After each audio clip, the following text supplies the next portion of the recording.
আমি করিনি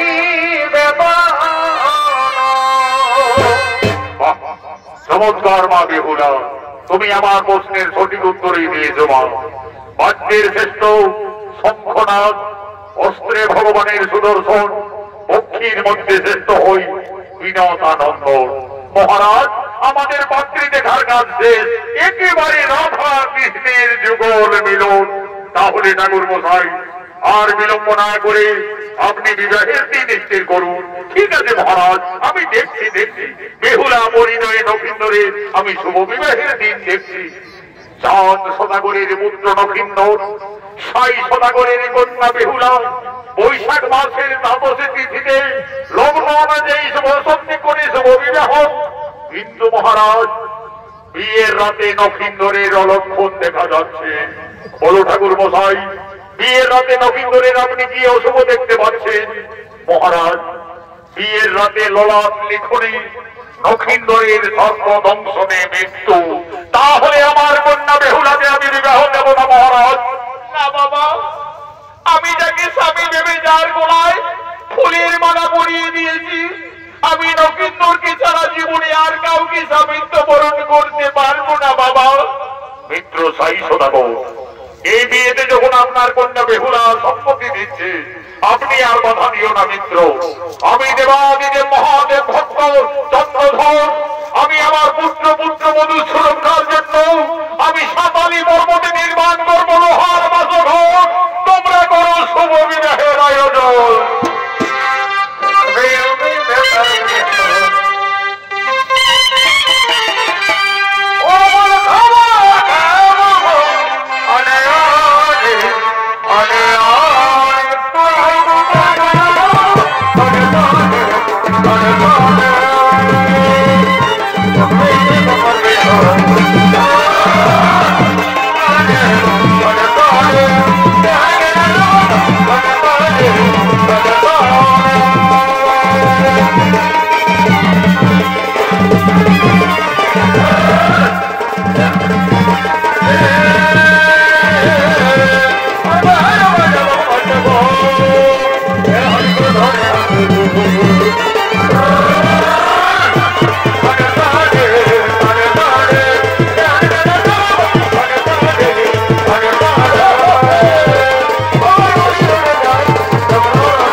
নক্ষিন্দরকে সমাজস্থলে নিয়ে এসো।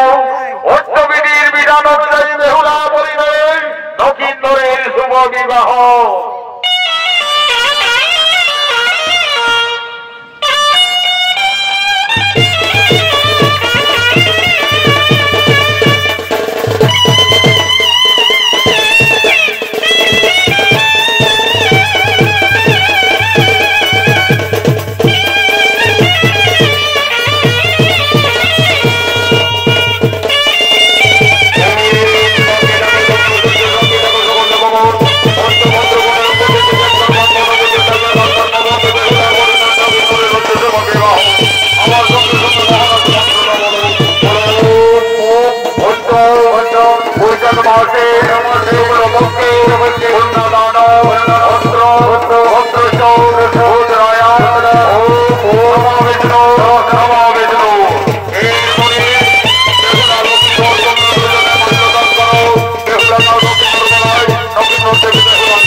এই মুহূর্তে বেহুলা তার স্বামী লক্ষ্মীন্দরের সাথে যাবেন সাঁতালি পর্বতে লোহার বাসবরে। আজকে রাত্রে ললার লেখনে লক্ষ্মীন্দরের সর্বদঙ্কনে মৃত্যু। মা বেহুলা কাঁদছেন, তার নয়নের ধারা অবিরত বইছে। আজ মা বেহুলা কেঁদে কেঁদে বলছেন, হে বিধাতা, আমাকে আর নারী জন্ম দিও না প্রভু। নারী জন্ম এত দুঃখের, এত কলঙ্কের, আমি আর নারী জন্ম নেব না। বিদের সত্যি কোণে মা বেহুলা কেঁদে কেঁদে তার মা বাবার কাছে নিবেদন করছে।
সাথে বেহুলা যাচ্ছেন সাঁতালি পর্বতে লোহার বাসবরে।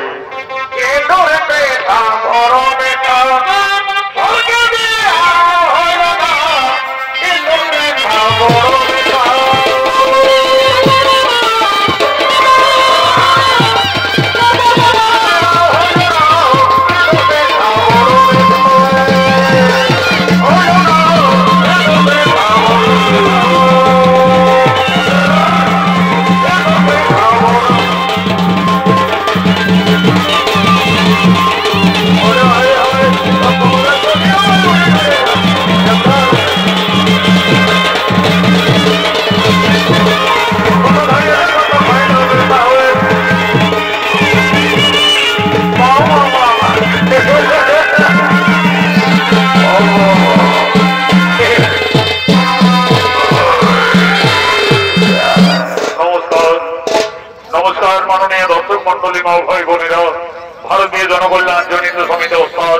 সনাত মাহাতো সম্প্রদায়ের তৃতীয় নৃত্যমালা চাঁদ সদাগরীর পূর্ব বৃত্তান্ত হইতে সাঁতালি পর্বতী লোহার বদল শনিত বরণী গানে সমাপ্ত করা হলো।